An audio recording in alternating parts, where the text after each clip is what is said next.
शहबाज साहब 12 अरब जो है 32,000 सरकारी मुलाजमीन को 12 अरब की जो है वो मुफ्त बिजली इस मुल्क में, जिस मुल्क में इस वक्त में है और आप बैठे हैं, जहां के अवाम की चीखें निकल चुकी हैं, बिलबिला उठे हैं, वहां पर दी जाती है। सदर मुमलिकत जो है वो 2 लाख ऑलरेडी अपनी तनख्वाह में इजाफा कर चुके हैं, मजीद 2 लाख की ख्वाहिश का उन्होंने इजहार कर दिया है। यही मामला इसी तरह की मराहत अगर आप चीफ जस्टिस की और दीगर ओहदेदारान की देखें तो इंसान दंग रह जाता है। बेहिसी का तो फिर अमीर ये आलम है, मेरा ख्याल है कहीं पर भी उठाकर देखें ऐसी बेहिसी है इस मुल्क में। आपने मेरा ख्याल है सबसे अहम सवाल आपने इस प्रोग्राम का ये किया है, और जो पब्लिक सेंट्रिक पर्सन है कि ये जो सारी अशराफिया जिसका हिस्सा सदर भी होता है, जिसका हिस्सा अदालतें भी हैं, जिसका हिस्सा ब्यूरोक्रेसी भी है, जिसका हिस्सा और मुक्तदरा भी है, जिसका हिस्सा भी है, ये सब अपना अपना जो एक उस केक में से इनको पाई अपनी अपनी मिली हुई है, बाकी किसी को मिले ना मिले। लोग देखें 15 पर 2 दफा कॉल्स गई हैं, एक रावलपिंडी से और एक लिया से। 15 पर लोग कॉल करते हैं कि हमारे साथ जुर्म हो गया, पुलिस मदद को पहुंचे। 2 कॉल्स गई हैं कि हमें आटा चाहिए, हमें रोटी चाहिए। ये नौबत कभी नहीं आई थी इस मुल्क के अंदर। एक नौजवान उसने खुदकुशी कर ली चूंकि उसके पास पैसे नहीं थे अपना बिजली का बिल अदा करने के लिए। कराची के अंदर लगारी साहब कराची बैठे, कराची में सूखी बासी रोटियां रेड़ी पर रखकर बेचने वाले को डाकू लूट लेते हैं। वो किसी बहुत बड़े रईस को लूटे तो समझ में आती है, एक बासी रोटियां बेचने वाले को भी लूटा जा रहा।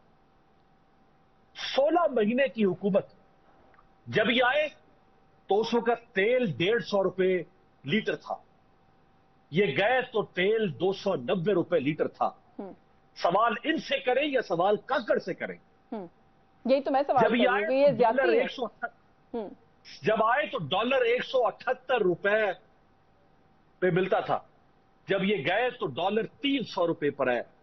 सवाल काकड़ से करें या सवाल इनसे करें?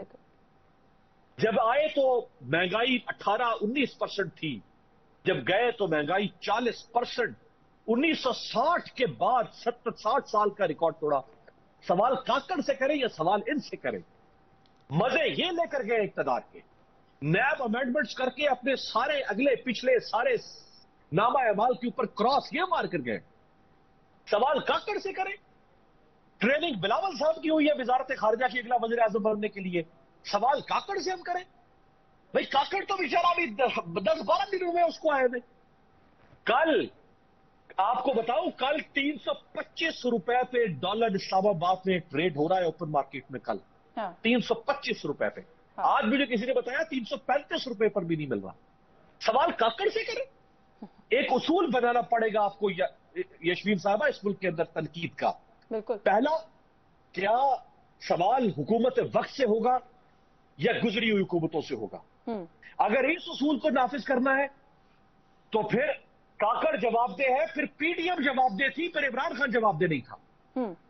अगर उसूल ये है कि नहीं सारे जवाबदेह हैं, तो फिर ये सवाल जो है वो काकड़ साहब से नहीं बनता या निगरानों से नहीं बनता, वो सवाल फिर बनता है जो अभी इक्तदार छोड़ के गए। कवानीन जो होते हैं ना, उनकी भी कोई ना कोई हायरार्की होती है। कुछ कवानीन सुपीरियर होते हैं, कुछ उस तरह से सुपीरियर नहीं होते। जैसे हम कहते हैं कि आइन जो है वो सब पर मुकद्दम है, वो सुपीरियर तरीन है। किस तरीके से हम ये कह सकते हैं या हम ये कह रहे हैं कि पार्लियामेंट की तरफ से इलेक्शन एक्ट में की गई एक तरमीम जो है वो आइन के अंदर जो कुछ लिखा है उस पर भारी पड़ गई है, और हम कहते हैं कि ठीक है जी तरमीम हो गई है, अब इख्तियारात जो है ईसीबी के पास चले गए, वो जब मर्जी इंतखाबात कराए। देखिए, मुकद्दम तो आईनी है।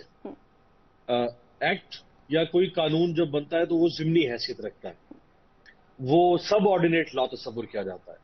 सुप्रीम पाकिस्तान का कॉन्स्टिट्यूशन है। आप वैसे ऐसा कोई कानून बना भी नहीं सकते जो आइन के साथ मुतसादिम।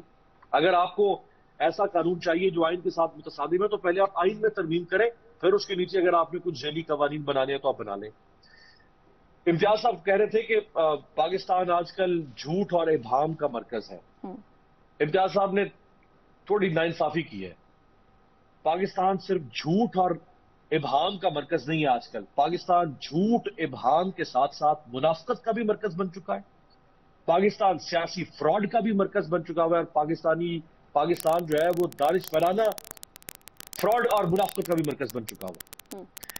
वो पीपल्स पार्टी जो सीसीआई में बैठी, मीडिया शोर मचाता रहा, لوگ چیختے رہے کہ اس کے اندر بیٹھ کے آپ اگر مردم شماری کی منظوری دیں گے تو آپ جواز پیدا کر دیں گے الیکشن کمیشن یا اس ملک کے کرتا دھرتا لوگوں کے سامنے کہ وہ الیکشن کو مشروط کر دیں نئی حلقہ بندیوں کے ساتھ.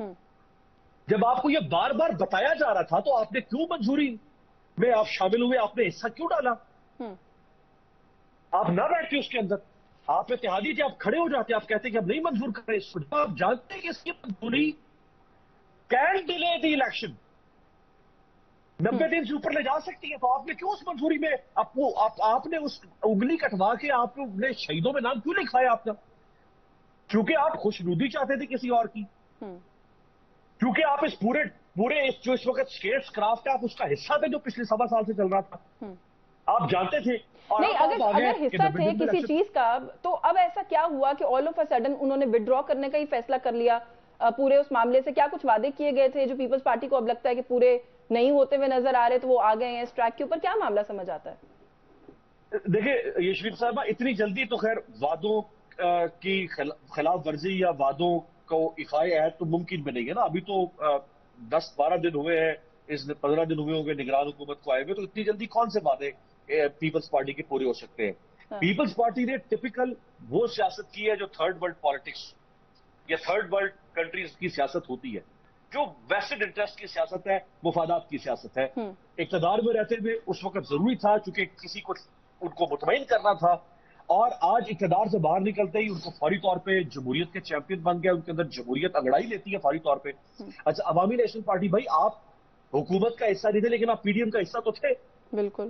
اگر پی ڈی ایم میں سے پیپلز پارٹی نکل سکتی ہے, یاد کریں پی ڈی ایم سے اختلاف میں پیپلز پارٹی نے پی ڈی ایم سے انخلا کر لیا تھا. اگر وہ نکل سکتی ہے آج سے 2 سال پہلے تو آپ بھی پی ڈی ایم سے باہر نکل جاتے کہ بھائی تم لوگ تو ہماری کمر کھود رہے ہو اس ملک کے اندر جمہوریت کی, اور الیکشن کو ملتوی کرنے جا رہے ہو. وہ بھی بیٹھے رہے, سردار اختر مینگل بھی چپ کر کے بیٹھے رہے, پیپلز پارٹی بھی چپ کر کے بیٹھی رہی. اب جب نظر آ گیا کہ الیکشن تو آگے جا رہا ہے, اور ان کو پتا تھا کہ الیکشن آگے جا رہا ہے.